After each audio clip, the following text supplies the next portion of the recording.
The Boston Red Sox drop a bullpen game catastrophe to the Cleveland Guardians by a score of 8-1, winning the series but failing to sweep and falling to 78 wins, 63 losses on the season. I'm Nick the Voice, joined by Jason Kelly and Chris Felico, and we are the Bastards of Boston. Want more? Go to bastardsofbostonbaseball.com for great written articles. Now, I would like to start, strangely enough, this episode by talking about a player who didn't even play. How differently could this game have looked just from the outset if Kyle Harrison was sent out there instead of Jordan Hicks? Obviously, Bernardino didn't have the greatest opener. We talked a little bit last night about how he's been pretty good as an opener over the course of his career. This game, he didn't really have it. And then, strangely enough, with everyone we had to go to as an option, we went to Jordan Hicks, and just like that, the game seemed over. I don't get it. So we saw some people in the comments last night saying that Harrison might be dealing with an ankle issue. None of that's been reported or confirmed yet, so I don't know if that was what was preventing him from being called up. But as soon as we saw this afternoon that it was going to be Bernardino and then Dustin May was supposedly going to get the bulk, that's what we thought. I thought, all right, I hate that, but it's at least, it may not be the worst thing. Bernardino struggles out of the gate, and you bring in Jordan Hicks. You bring in that guy, that flamethrower. Like, what are you doing? It just everything from the lineup to that game plan suggested to me that Cora and this team had no problem punting this game away. And I don't know if it was just they thought that Harrison would be available. Last minute he wasn't, and Cora just said, "F it," punt the game away. Who cares? But that's horrible. Like, that game plan made no sense. Zach Kelly pitched way more than we thought he would. And look, he was your best pitcher out there tonight, which I would not have expected. But the game was, look, Bernardino struggled, but it was still within reach. And you bring in Jordan Hicks, that's your next guy. It just, as soon as you bring that guy in, you know what's going to happen. So it was so disappointing. And like, we talked about how resilient this team is. This is a game where if you let them, they could have showed you like, hey, this Roman Anthony injury is not going to negatively impact us. We will still go out there. We can still win this game. We can still sweep this series against a lesser team, and we'll still be okay. And I feel like Cora and the front office and management let the team down with their game plan tonight. It was horrid. There was no way you were going to win with that kind of game plan. So, once again, the higher-ups set the players up to fail, and that's super frustrating. Yeah, I mean, when I saw it wasn't going to be Harrison, I knew we were kind of in trouble. And I think it actually has been officially reported at this point that it is an ankle injury. I would have rather had him out there on one leg than what we saw tonight. And I hate to say it that way, but it's the truth. I mean, Bernardino, he's been pretty good for us lately. Obviously, he got off to a little bit of a rough start. Nothing near Jordan Hicks. I mean, the Jordan Hicks experience at this point is just an absolute disaster. Every time you put the guy out there, he just absolutely gets pummeled, lit up, can't get out. This game was blacked out for me, even though I have the MLB Network package. I don't know why. Thank God, though, because if I had to watch this with my eyes, it might have fallen out of my head. But listening to it wasn't much easier because I was trying to track the game, and the next thing you know, in the blink of an eye, it's 5-0. 7-0. We don't even have I think we had one out at that point. It took a miracle and a replay to even get the second out, never mind out of the inning. And I mean, that game was over. I turned it off and just kind of periodically kept looking back to see, are they going to do something? But I hate to say it this way, Jason. I think that moment you were looking for tonight, or that we were hoping for as a fan base, came last night. I think when Roman Anthony went out with the injury, we were winning at that point, and then we relinquished the lead. It looked like, oh boy, we're going to lose this game, and we didn't know officially, but we kind of had the suspicion we were going to lose Roman Anthony, and then, Rafael hit the home run. They string a couple more runs, and they have taken that game. That might have been the moment of resiliency and the last moment of resiliency at this point, because I don't think the vibes are any lower. I don't think they've been lower this season. We traded Devers. I don't even think it was that low. There was more shock and awe from the trade. But no one was really like, all right, season's over, because we really didn't know what we were in store for, because the season kind of seemed over at that point, even though we'd swept the Yankees. Now, I mean, I don't want to say the season is over, but this feels about as close to over as possible. It feels like when Tom Brady went down game 1 in the 2008 season. And I'm not even a Patriots fan. To be fair, I'm actually a Giants fan. But I can imagine that's how it felt for a Patriots fan. Because I remember where I was when that happened. I said, oh, well, Pat's season's over. Yeah. I could speak as a Patriots fan. It almost does remind me of 2015, actually, where I think it was 4 back-to-back weeks. We lost like our 4 biggest weapons on offense. It was like Lewis, Edelman, Gronkowski, someone else. They all just went down in quick succession. And we made a deep postseason run rather, that year, but we just couldn't get over the Broncos. And like you said, it's hard to not think of the what ifs. Oh man, what if we had those guys? What if we were completely healthy? That might be this year, unfortunately, for the Red Sox, with Dobbins down, many other starting pitchers, relief pitchers, all the injuries that we've weathered so far. Anthony really is the biggest gut punch, far more than even Meyer, where Meyer was up and he was a good player, and I loved him on defense, and I thought he had tons of potential. But when he went down, it was, a kick to the nads, a bit of a downer, but it felt like we could weather that. Anthony is our offense. That dude has been everything for us. He came up and the whole season turned around in the right direction. Him going down is scary, especially because if it is a 4 to 6 week timeline, that means, will he be available for the playoffs? Even if he is, will he be in good shape? We don't know. The saddest thing, though, tonight is that we did not lose because Roman Anthony wasn't in the lineup. We didn't lose because Nate Eaton was batting leadoff and Nick Sogard was playing second base. Sogard actually responsible for the only RBI of the night for the Sox. This was just an absolute masterclass in what not to do from the Red Sox. As a pitching staff, as an offense, they were making errors. Duran looked good out in left field. He made a lot of acrobatic catches, but the errors are concerning. The pitching is disgusting. Runners in scoring position yet again. It is just maddening to watch. And that kid that we were talking about, that Joey Cantillo, this dude went out there and he just shoved against us. And I mean, all the props in the world to him. He's 25 years old. This is his second year. He's a swing man. He went out and he looked like, congratulations, kid. You've got a spot in the rotation. If he does tonight, what he did tonight, rather, versus other teams, that dude's a solid middle of the rotation starter at this point. Yeah, you're right. Like, bringing up the Meyer injury, it's a good point because when Meyer went down, yeah, it sucked. Like, nobody wanted to see that. But the year that Trevor Story is having, the bounce back year he's having, and the fact that you got options at second base between Hamilton, Romy, you've got guys that you can plug in there. You kind of went, yeah, okay, it sucks, but Meyer was inconsistent at the plate. He was, still trying to find himself offensively. So no big deal, right? But then Roman Anthony goes down and he's been leading your team in so many offensive categories since he debuted.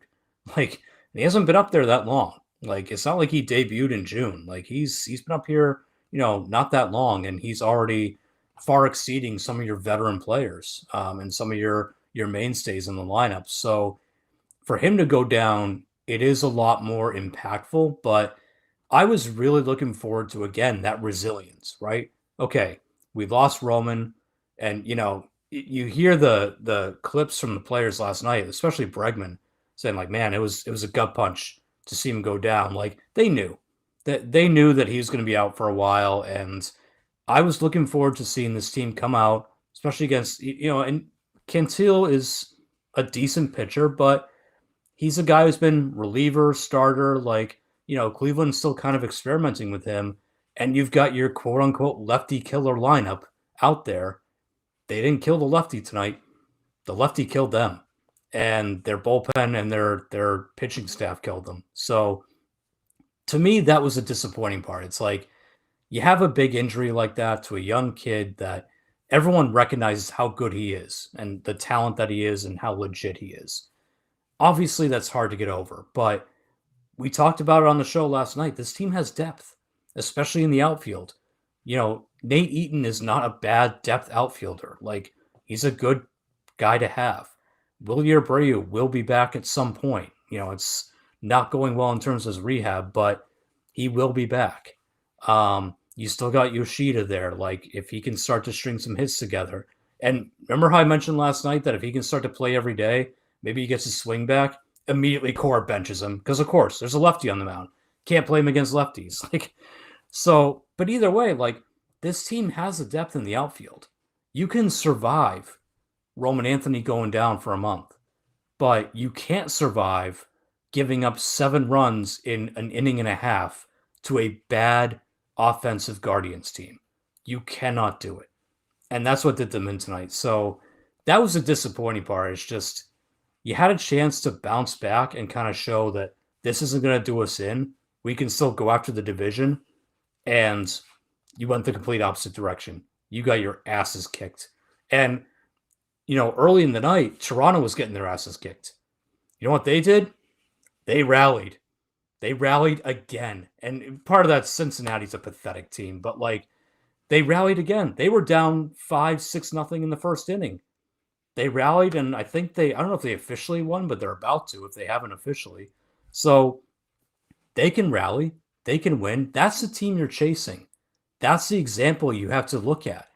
They went down early. They've had their own struggles this year. They can still rally. They still did it. Red Sox didn't do it tonight. And when you're in a tight wildcard race, tight division race, nights like these matter. So super frustrating for sure. It's a lot to cover there. Well, I mean, when talking about the Blue Jays, the thing is they have the offense to rally on a night in and night out basis, even against good teams, let alone the Cincinnati Reds, because it seems like every night Toronto's down by crooked numbers, and in the blink of an eye, they have the lead. Like today, they're in 5-0. I checked, in the blink of an eye, it was 6-5. And it seems like they do that almost every night. You had the aberration of the other day where they got walked off, which was nice to see, but I wouldn't count on it on a regular basis, not with that offense, even though their pitching has been dreadful. I think with Meyer was not shocking. And I think the other part of it's not shocking is the fact that he's injury prone, right? So I don't think all of us were like, oh my God, Meyer. Like, we all were kind of thinking at some point this guy's going to get hurt. We don't know how bad, but it's realistic. And I think it's a great point, Jason. He was not tearing the cover off the ball with his bat. He had moments and flashes, but he was not consistent. And I think we also, when it happened, it's the time of the year, part of the season. We knew Bregman was going to be coming back shortly at that point. So there was a little bit of timing, momentum, and other things that kind of carry us through that moment. Roman Anthony and his offense being one of them. What I do think is interesting is that when you look at the team and a lot of the quotes from the players, every single one of them, it was like gut-wrenching, gut punch. But there was not a lot of verbiage from the players where it's like, but we're going to go out there and do this for Roman, and we can't wait to have him back in the playoffs. The only person who had a quote similar to that, or in essence of that, was really Cora, where he basically was saying that what he's telling Roman Anthony is like, just picture that first at bat in the ALCS, because realistically, that's where we would need to be if we're ever going to see Roman Anthony again this season, is the ALCS. And I mean, it's great that Cora's saying that, but to be honest, he's the one challenged now with getting the players to believe it, because based on their words, I don't think any of them believe it. All of them believe that it's a gut punch, and they acted like it tonight with their performance, that it's a gut punch. And, it'd be great to see them come out here and do something, the next week, especially going to that Yankee series, which is going to be huge now. I think we took a huge hit. I don't even know if we can count on a division at this point. I think it's now just try and hope to God we can somehow string together some wins and stay in that fight for the first wild card, because the Yankees aren't going to lose. For all of a sudden, the tides have turned. They've figured out how to beat Houston Astros. I think they're going for 9 in a row in Houston, which I didn't even realize they were on that type of run against the Astros in Houston to this point. But I think, the one thing I would say that I slightly disagree with you, Jason, is that Yeah, we could survive a month without Roman Anthony. The problem is we are literally in the last month of the season, and the pause for concern I have with that is, yeah, great. If we get to the playoffs and we win one series or two series and he comes back, yes, if he comes back and he's hitting the way he was when he got hurt, I agree. We would be able to survive that. But realistically, he's going to come back. He's going to have pain. He's not going to be the same. It's going to take him time, and we can't afford for that to happen in a playoff run. And it's not his fault, but it's just that's the realistic situation we're in. He's going to be cold, and we're going to have to deal with that, even if we do make it that far. And you know what? If we do make it that far, yeah, we can, because it means everyone else is firing on all cylinders. Do I have confidence in that? It's hard to, because even when we had Roman Anthony, he was the only consistent player on offense. If they turn it around, great, but they haven't given us much to really bet that is going to happen. Yeah, I think that's a really fair assessment, especially when it comes to just reading the room, I guess. We saw the interviews last night, and I couldn't even watch all of the player interviews because it really did feel like a death in the family. I mean, that it was the tone. And you're right that, the players aren't out there, at least in the immediate onset of it, going rah, rah, let's do this for 'em. It really does feel like the air went out of their sails. And I mean, these are professional athletes and grown men, and hopefully they can all rally and say, you know what, let's do this. Especially, I think, once Roman, I'm not sure if he was there in the dugout tonight or not. I didn't see him, but once he gets back into the clubhouse, hangs around sort of like Meyer has been, maybe that will be, a bit of an injection for them. But it's a real shame because earlier in the season, I believe it was when Willie Abreu first got hurt. That is what opened the door for Roman Anthony to actually come into the majors, and he should have been up probably sooner than that. It is a shame because now with his injury, in theory, the door could have been opened for a guy like the password, Justinson, but he looks like he still needs some time to cook. He's young, he isn't quite there yet. The same can be said for Christian Campbell, who has been putting up decent numbers in AAA. But if you look under the surface, if you look at a lot of the metrics and whatnot, he's not looking like that great of a hitter down in. I mean, he walks a lot, which is great, but the quality of contact just isn't where you want it to be necessarily. That being said, maybe we do take a flyer on him. I mean, he can play left field. That would certainly help us. He could play second base. That would certainly help us. But would the bat help us? Maybe relative to Sogard or Eaton or Hamilton or Ali Sanchez or anyone else you want to mention. But I think you guys are right when you say that in order for this team to keep winning games, keep winning series, and go into a deep playoff run at this point, and it's stating the obvious, but it's very true. We need the rest of this offense to just start clicking in a way that unfortunately they have rarely clicked so far this season. Yeah, and I think what you saw with Sogard getting the call, a lot of people are calling for Campbell to get the call, like you mentioned, even the password.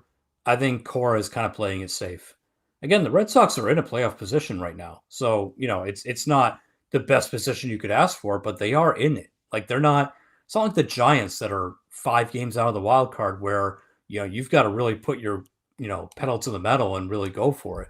Red Sox are secure. As long as they don't completely fall apart here, they will be in the playoffs in some capacity. So I think Cora is doing what he usually does, where he's leaning on the guys that he trusts, guys like Nick Sogard, guys like Zach Kelly, even. Like, I think he's going more for that route rather than let me call up Christian Campbell. And yeah, because like that'll be the big buzz. The fans will be happy about it. But is Campbell really ready to come back up to the majors, especially in the middle of a playoff push where every at bat, every pitch matters? Like, I think the organization is terrified of putting him in that spot. And Kyle Harrison, he's got an ankle thing, so they're being very cautious with him, which is fine. That's okay. It kind of sucks for tonight because you got what you get, but I think Cora is kind of just playing it a little bit safe. Like, look, we're in a good position. Abreu's going to be back at some point. Roman's going to be out for the rest of the month, maybe into October. That's okay. We have the depth. Let's just hold our water and let's not, I don't think he wants to bring up a guy like Campbell who might go 0 for 16 with 7 strikeouts if he's not ready. I think he'd rather bring up a guy like Sogard, who, not a great bat, but is a tremendous defender and might even save you some runs just with his defense alone. So I'm okay with that. Again, it's early September. You got a month left of baseball. You don't have that brutal of a schedule ahead of you. You really don't. So if the Red Sox can just hold their water and kind of get through this storm of injuries that they got right now, then they should be okay. Even if you end up just with the first wild card, you're still hosting 3 games at Fenway Park against a lesser wild card team. I'll take the Red Sox in that scenario any day. So I think that's what he's going for. Yeah, I understand why he went the Sogard route, and it makes sense for all the reason that you said, because I think the last thing you want is a young kid that's already come up and failed, coming up into a playoff run where he's going to be pressing. Because let's face it, Sogard knows he's not an MLB talent. Like, he's not an everyday player. He knows his plays. So if he sucks with his bat, not that he's going to be content, he'll figure out a way to still, contribute and not press and ruin or tank a game. Whereas Campbell, it could get to his head. Now all of a sudden he starts, carries over into the field, which we saw earlier in the year, even when he was hitting. And then when he wasn't hitting, it got exponentially worse, his defense, because it really started to carry over into his head. I think the thing that, pisses me off the most about that, though, is, they're playing it safe, but they're also the same organization that literally rushed that kid out of nowhere to where I didn't even know his name. And now all of a sudden he's our second best prospect over Mayer, only behind Anthony. And he was the only one who made the opening day roster. So, with the organization that, rolls the dice, but then now wants to play it safe. And there's like, if I'm looking at the angel and the devil on my shoulder, there's the devil on my shoulder that's saying like, well, play him, because guess what? If he can't handle it now, why the hell do you even want him? If he can't get it done in the middle of a playoff run where you have the lead and it's just hold the lead, like where is he going to fit in the next 3 or 5 years? Maybe he comes up, he fails. If he can't handle it, cut bait, trade him. Someone will take him in the offseason. You won't get as much as you could have. But I understand why the organization's doing what it is. Listen, I think it's going to be an interesting time here because for a bit now, we have not really been on Cora's back. It's been a while since Red Sox fans have really been on his back. But this, I don't want to say it can get ugly, but he's going to get tested again, like he's been the last couple of years, where all of a sudden, you got some talent. And I'm not saying this isn't a talented roster, but by far, as far as everyday players, our most talented player is down. And he's not coming back unless we're 4 games away from a World Series. So Core is going to be challenged with having to string together some magic here and put together lineups that are going to have to make it work. And I got to be honest, like that's not his strong suit. He sometimes I don't want to play the young guys. He has favorites that he likes to go with, like the David Hamiltons of the world on this team. And he puts together odd lineups. He tries to favor lefty-righty matchups, doesn't go with his gut or like a normal manager would 5-10 years ago. And, if he makes it work, great. But if he doesn't, the seat's going to get hot again very quickly for him. And it should. Yeah, one thing I'll say about Cora, I'll give him a positive pat on the head tonight. I'll give him, a little bit of kudos. I thought the Nathaniel Lowe pinch hit was very funny. Just because, I think we were down 7-1 at the time. We had a guy on base, and we're like, Eaton's up, screw it, just send Lowe out there. And I was like, it would be easy to not do that, say whatever. So listen, even if Lowe goes up and hits a home run, we still get blown out this game, almost certainly. But I did think that was a humorous choice, but not a silly choice. I think it was the correct call, right? What I don't think was the correct call, and we're talking about how this organization treats its young players. Last night, when we thought that Harrison was going to be available, we were toying around the idea of a 6-man rotation. We saw some comments in the stream saying the same thing. I saw some comments on social media saying the same thing. A 6-man rotation would give Tolle an extra day of rest like he's accustomed to. It would give Crochet maybe another day off, help him keep himself up. And the only downside would be, you keep Dustin May in the rotation. Somehow tonight we found a way to do something even worse than that, which was Harrison is a no-go. I don't know how the MRI went, if he had it yet. I know he was supposed to undergo it yesterday, probably got a negative result back, or maybe he's just sore if he didn't go through it. But listen, May was on 3 days rest, so he couldn't go out there and pitch a full 6 innings even if he wanted to. Why not try to push Tolley a little bit?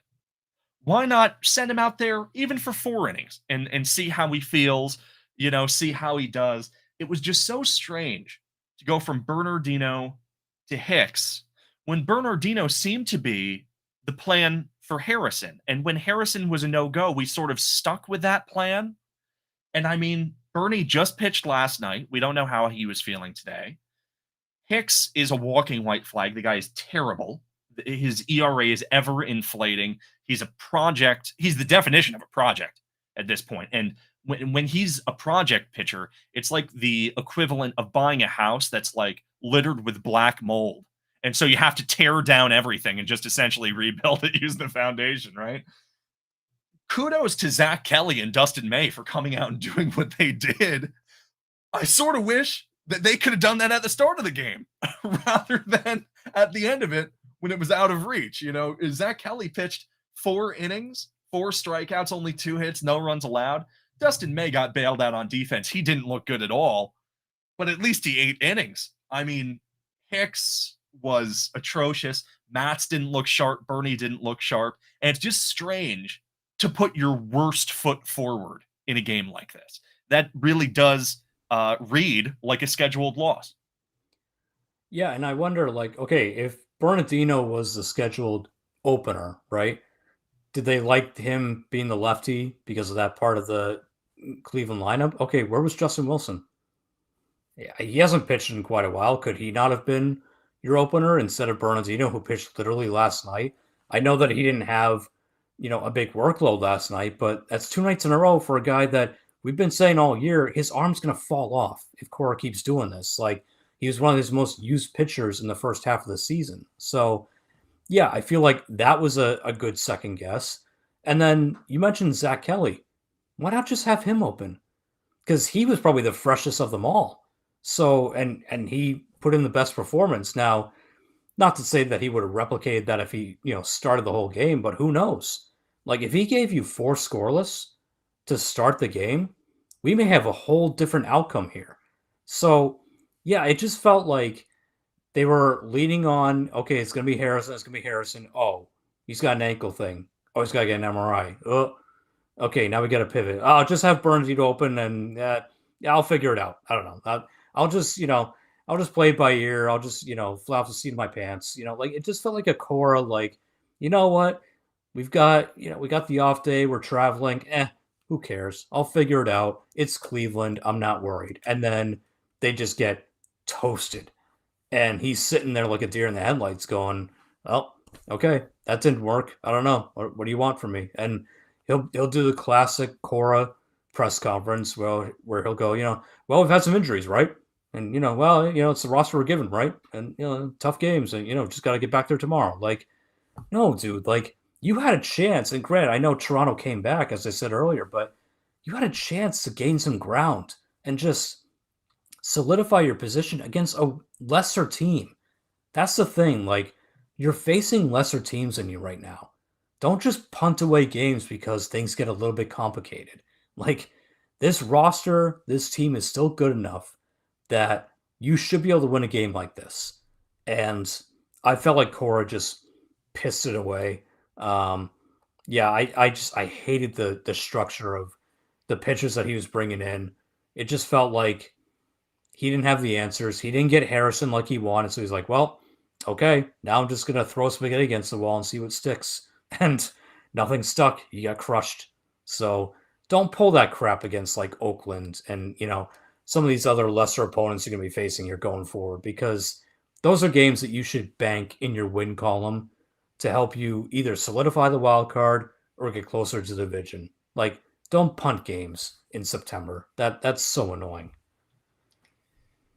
Well, you know what? To be fair, there is no such thing as a lesser opponent with the Sox because I hate to say it, there's many times they play down to their opponent and they play up to their opponents, right? So there's no team that much better, and there's not teams much worse. Um, I wrote an article about the fact that like 2025, and that's before Roman Anthony, maybe a season gets remembered based off missed opportunities, and that's because of series like this one, where it should be a sweep, whether you have Roman Anthony or not, and we let a team that's absolute garbage off the hook, and they come out and blow the doors off of us in the third game. And that's kind of been the MO for this team. Yeah, they've got some sweeps in the middle there, but then they'll sweep Baltimore only to let the next team take 2 of 3. They'll almost sweep the Yankees and then get swept by Baltimore at home. So it's kind of the seesaw all season with this team. And I talked about the fact that this organization, right? Like, they talk out of both sides of their mouth the way that they act, with like Christian Campbell. Oh, we got to play it safe after we rush them. Alex Cora's done the same thing with our pitching staff. Like, got to be precautious. I'm not going to put Aroldis Chapman in a game that we absolutely freaking need in the middle of a playoff run because he pitched yesterday. But I'm going to have Brandon Bernardino start a game even though he pitched yesterday. Like, make up your mind, Alex. It makes no sense. The best pitcher in baseball that is not a starter is Aroldis Chapman. You won't put him in, but you'll have Brandon Bernardino, who's having an okay season, come in after he just pitched last night. We talk about short rest. Yeah, that's a bright move. I mean, we would have been better off starting Dustin May, because if you look at between Dustin May, Zach Kelly, and Matt's, I think they went 8 of the 9 innings, because I think Bernardino only went 2/3 and Hicks only went a third. Yeah, so they went 8 innings and I think gave up 2 runs. Now, I'm not saying it would have been the exact same had they started the game, but it would have been a hell of a lot better chance than what we saw tonight. But again, it's just the mismanagement of this pitching staff. And that is something that has not just been this season. That's been something that's kind of been season to season with Alex Cora. Giving guys days off when it doesn't make sense to. Weird lineups. This guy can't pitch because he pitched yesterday, unless he's this guy and it feels good today. I would rather just put your best foot forward, put your best players out there, and see what happens. But this crap where we pick and choose when we're going to do things, and it makes absolutely no sense, and it costs us games, and then we just absolutely fold like a deck of cards in the middle of a playoff run, it's unacceptable at this point. And again, I'm not trying to go out here with pitchforks over Cora, but I think he deserves a little bit of blame here, and he needs to feel a little bit of heat. Yeah, it's just baffling. I mean, and a lot of people in the stream were saying the same thing, which is that if this was a scheduled loss, if this was a punt, then give a couple guys days off. Bregman certainly looks like he could use it. Thank goodness we have one tomorrow, where I think everyone could sort of use a reset right now. It's really a shame because we were able to come back from that Pittsburgh series defeat and get a series victory over the Guardians. But at the same time, going 3-3 against those two teams, it doesn't feel very good. Going up against Arizona and I nearly just called them Oakland again, against Sacramento, against the A's, I hate it. I hate it so much.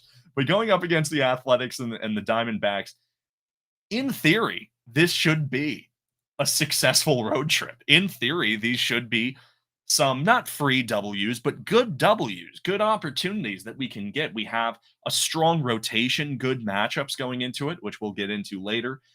But the Red Sox seem to just find ways to lose. And at the end of the day, as much as I think it's right to criticize Cora for, his handling of the structure of this game, what the heck was the offense doing? I mean, we went out there, we got completely shown up. Again, 1 for 8 with runners in scoring position. We had 7 hits on the night, 2 walks. You should have done more with that. And it's just very frustrating because guys like Duran, he's been hitting the ball very well lately. Thank goodness.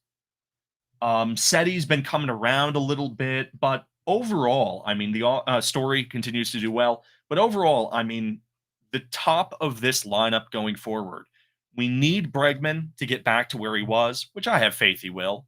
And we need to figure out the leadoff spot because I don't like the Eaton strategy. I don't like going out there and saying, oh, well, we have a guy with speed.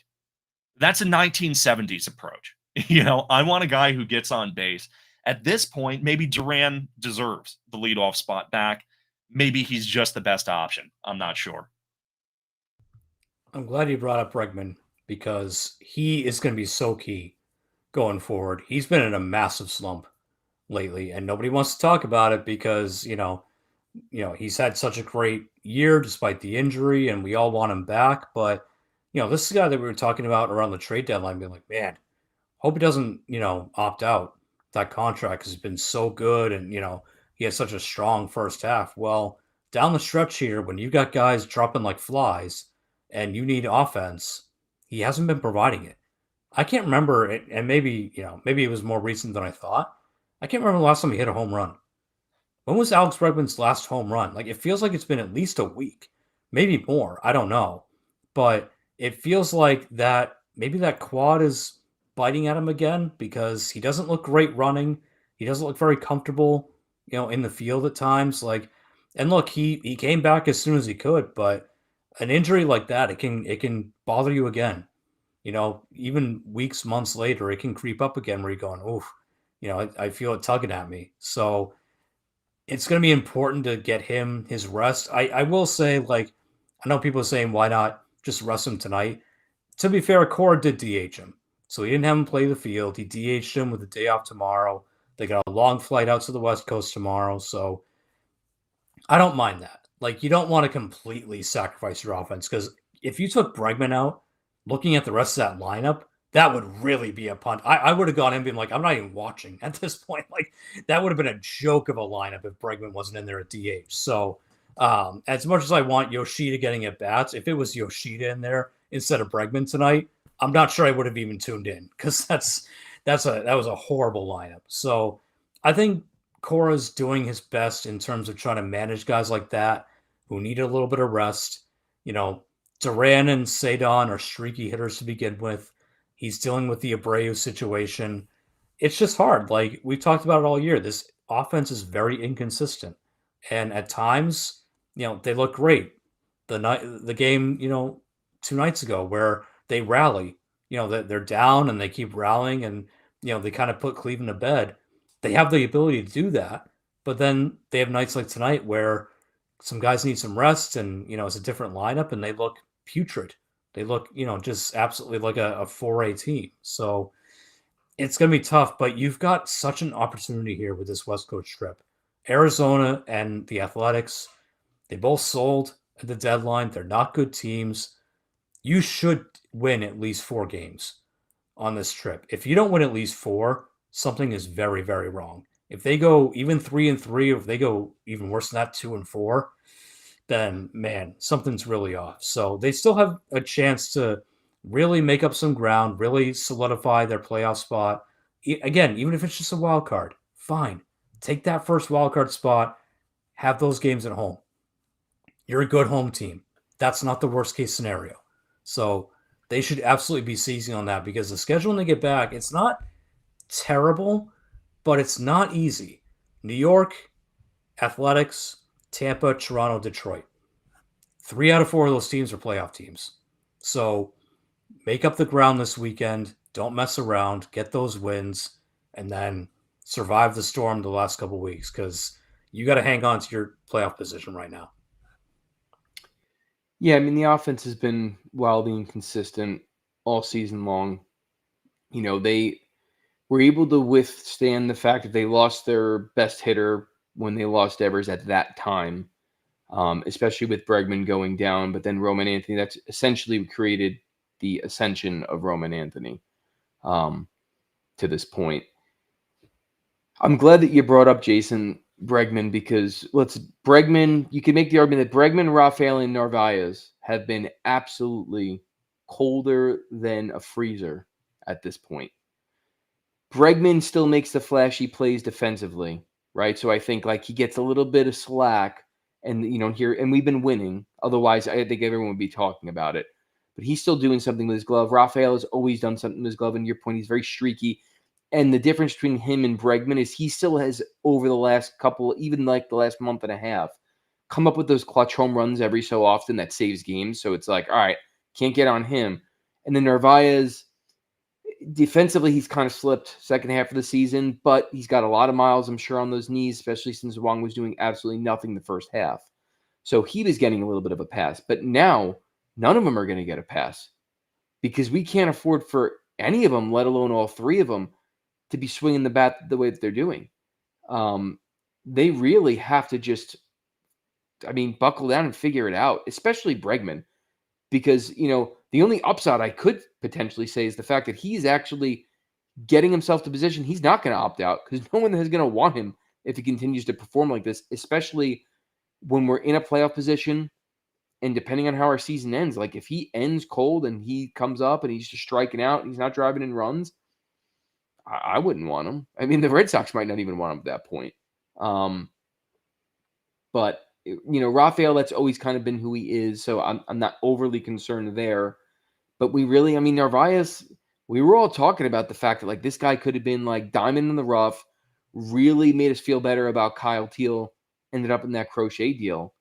And let's face it, if he doesn't become more consistent, at some point he might not be the long-term quote-unquote answer at catcher.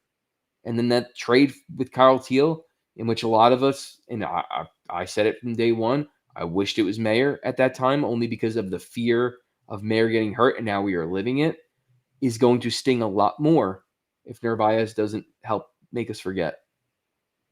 Yeah, for sure. I mean, the fact that we are currently carrying three catchers, I think that says a lot right now about the depth of our team and where we stand. I hope that that's a sign that Narvaez is still nursing some discomfort. I would have to imagine that is the case. He's been hitting okay lately. Same with Connor Wong, funnily enough, who's having a pretty good week. Definitely when you're batting, 150, there's really only one direction to go when you're a major league player, which Connor Wong, to his credit, is. Maybe not a top 30 catcher, maybe not a guaranteed starter, but certainly deserves a roster spot on some team. It's just tough, and what you said, Jason, is right about how, like, if we did sit Bregman, this would have been the definition of a scheduled loss.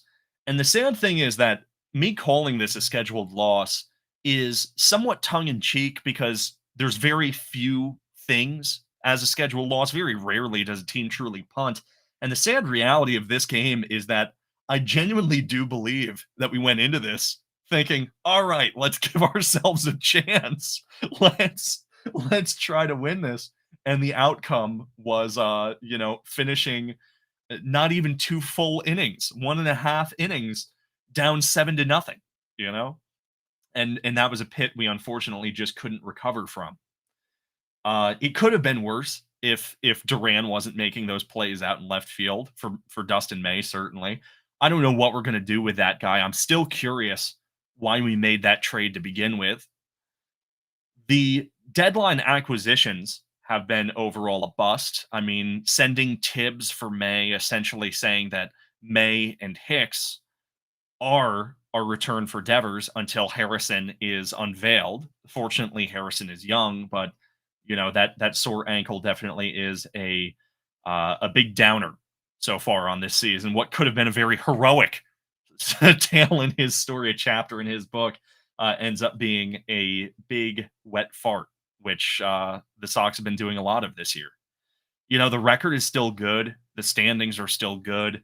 But with Abreu's injury seemingly being worse than expected, I don't believe he's yet to resume running. I know we said that last night. I don't think there's any change in that today.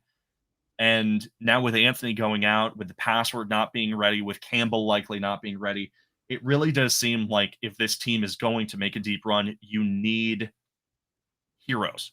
You need some guys to go on an absolute tear. And hopefully in like 10 years, playing barroom trivia, we'll be talking about, God, you remember when Nate Eaton hit that inside the park home run versus the Astros in the ALCS? I don't necessarily think it's going to happen, but we need that, unfortunately. It puts these guys in a bad position. It's not exactly fair to Eaton or Sogard to have the burden put on them. But in addition to our everyday guys, our starters, our main dudes, the heart of the order, we need the fringe to come forward and put up some good at bats and some good games. Yeah, I think this is another one where you can go back to the trade deadline. I know fans get exhausted doing that, but sorry, you have to because your trade deadline was Dustin May and Steven Matz. And then before that, it was Jordan Hicks and Kyle Harrison. And Jordan Hicks is useless. You can't get rid of him because he's got a stupid contract where he's earning 12 million for the next 2 years. So you're stuck with that. The only good thing about May and Matz is that honestly, that they're free agents. At the end of the year, you don't have to hang on to them. Like, bye bye, see you later. But like, I was just looking. I think they showed at some point during the game tonight. There was a graphic where there were a bunch of guys that went on waivers the last week that found new homes, like Carlos Santana going to the Cubs, Isaiah Kiner-Falefa. I think he went to Texas. I can't quite remember. But like the Red Sox should be in on guys like that. Guys who are just on the waiver wire, like Kiner-Falefa. I'm sorry, I love Nick Sogard too. He would have been an upgrade over Nick Sogard. He is. He's a better hitter. He's just as versatile defensively. Like, that's a guy that can help you. Carlos Santana is a guy that can help you. Now, you can make the debate. Do you want Santana or Nathaniel Lowe? I'll probably take Nathaniel Lowe, but Santana's a switch hitter. He's a veteran, has played in a lot of playoff games. Nathaniel Lowe, left-hander, has also played in playoff games. So that might be a wash, but there are other moves they could have made, and I just felt like they had such a lame deadline, and Breslow was just like, yeah, we're good. That'll be okay. That's all we need. A broken Dodgers pitcher and a 35-year-old left-handed reliever that nobody else wanted. Like, it's just not good enough. And this is the kind of game where you see it. Dustin May was terrible. Steven Matz was terrible. It's a game where if you had an extra guy, you mentioned the six-man rotation, and I got to take a mea culpa on that one because last night you asked me, do I want a six-man rotation? I said no. I was like, nope, don't do it. I want these guys rested.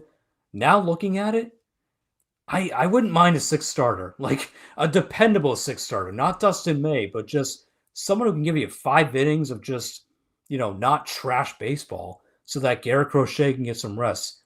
Totally can get some rest. Even Bayo and Giolito, like these guys are all exceeding innings limits that they haven't reached before. So yeah, that would have been great, but Breslow decided to mostly sit on his hands at the deadline. And look, I still think this team makes the playoffs, but if they don't make it beyond the wild card round, and it's a lot of games like this where the pitching falters or the bullpen falters, and they just don't get enough to get over a team that we think they should beat, then it's going to fall right back on him. That's where you go back to Breslow and say, you had a chance. The team was good enough. You could have added, and you balked, and you didn't do enough.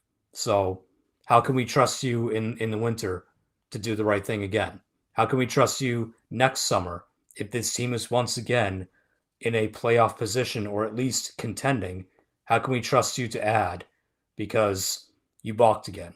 Like, it might just be Kyan Bloom all over again, unfortunately, which I hope it's not. But if they don't make it past the wild card round and they, get beat like this, you can definitely look back on Breslow. Yeah, I hate to say it. It's looking more and more like his ineptitude at the trade deadline could prove very costly to this season. I mean, let's face it. You want to know how it went for the Red Sox at the trade deadline? The most interesting player we got at the trade deadline was traded for Dustin May.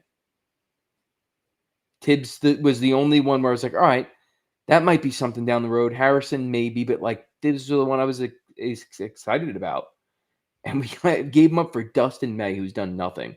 Steven Matz has looked like a shell of himself since he's been on the Red Sox. He hasn't been horrible, but like he's good to give up at least a home run. It seems like in any time he's in for more than an inning.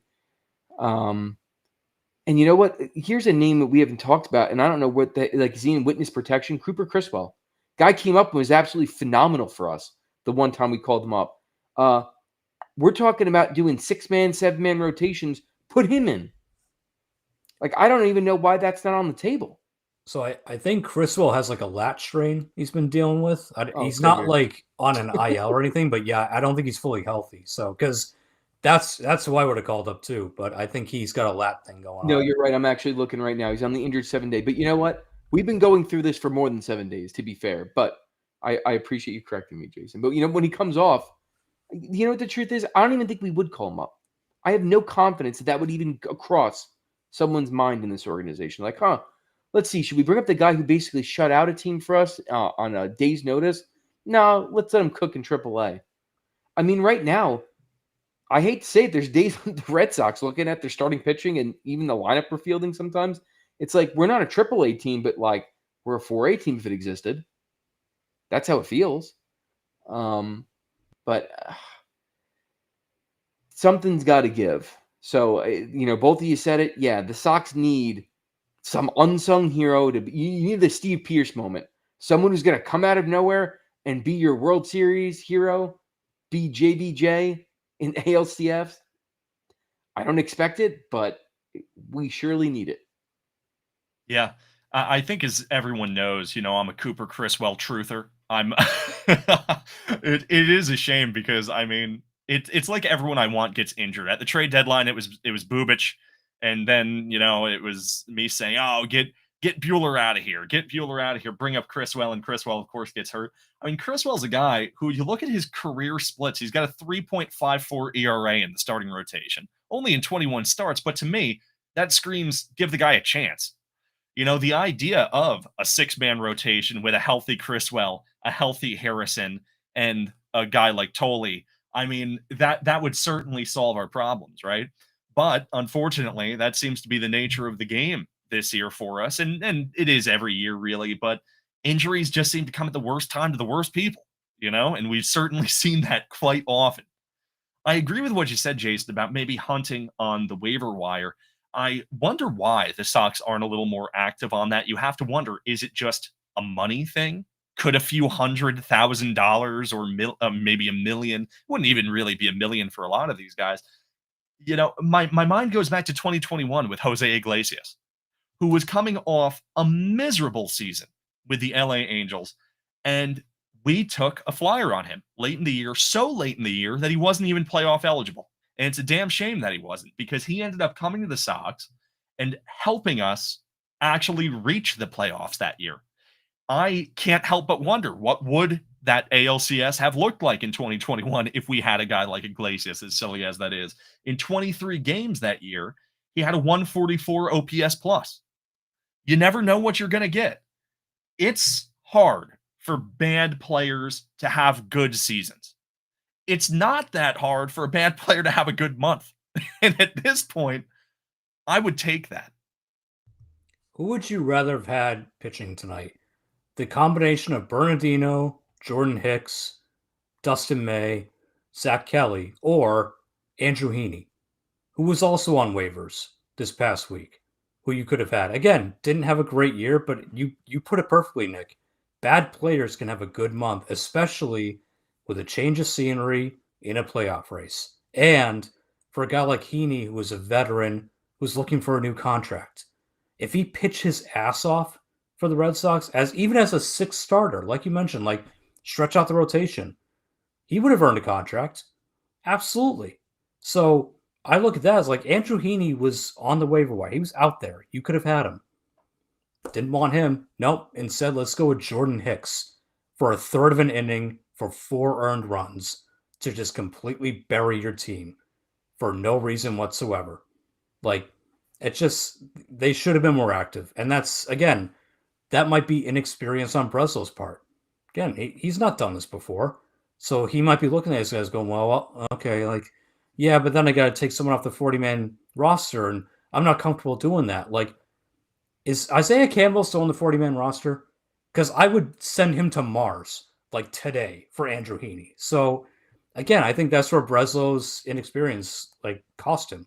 You could have had some of these guys. They could help you win games. Instead, once again, just like he did the trade deadline, he sat on his hands.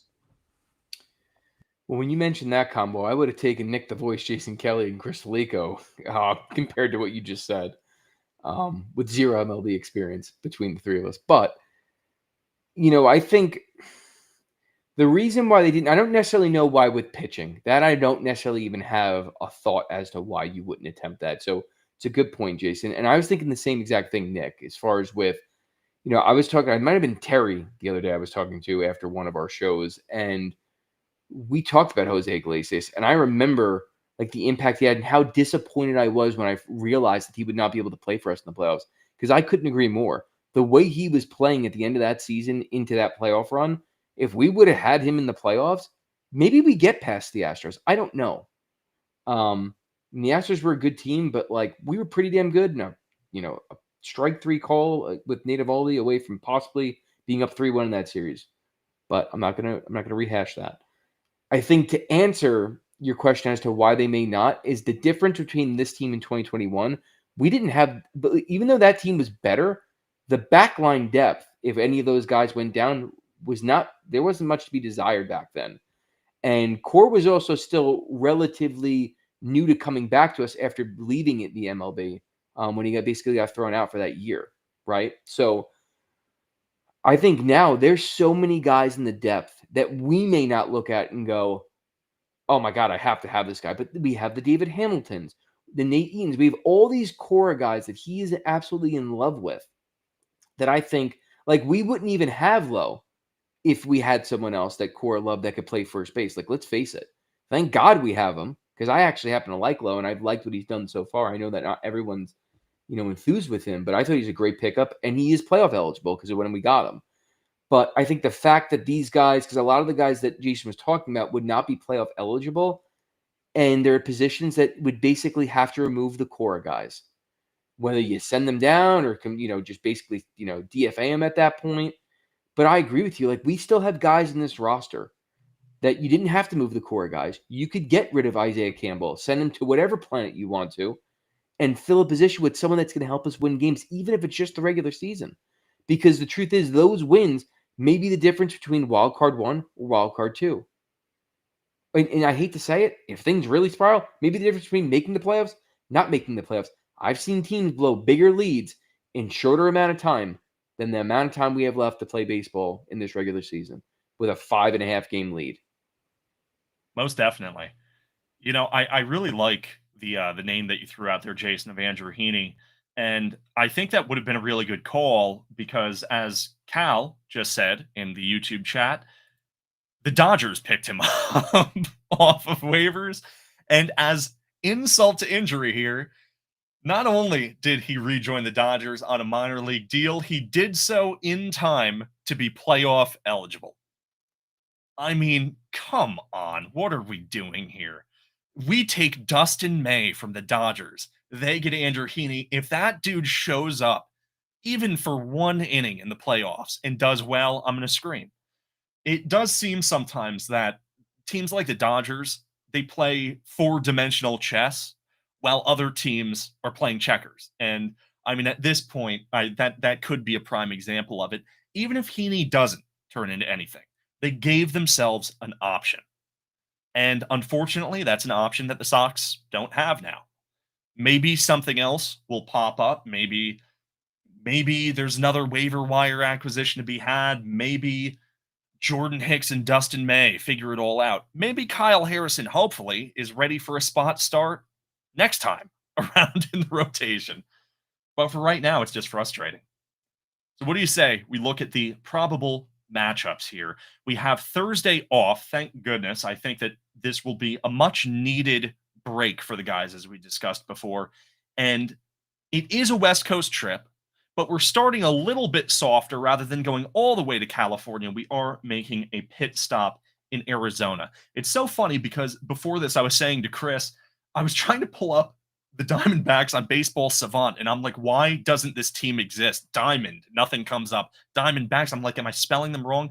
It's D-backs on Savant you have to search, which is so silly. I think they're the only team that has a nickname in that format, and it's probably just due to like a character limit. So we kick off the season on Friday at a 9:40 p.m. Eastern Daylight Time start. That will be Peyton Tolley versus our old friend Eduardo Rodriguez. That'll be fun to see him again, especially if he pitches versus us the way he's been pitching this year.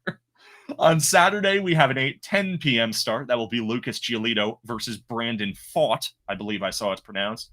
And then on Sunday, a 4:10 p.m. start, which is Brian Bayo versus Ryan Nelson.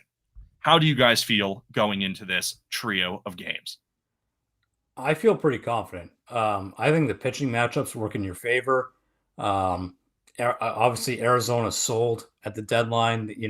Ketel Marte is still there doing damage, but they got rid of a lot of big pieces. I think, and I don't think you're not facing Zach Gallen this weekend, right? So that's a big win too. So you should take at least 2 of 3 from this Arizona team. Their offense, again, it's mostly just Marte. Corbin Carroll can do some damage every now and then, but he's been inconsistent. So, and you got the pitching matchups in your favor, even with Peyton Tolley.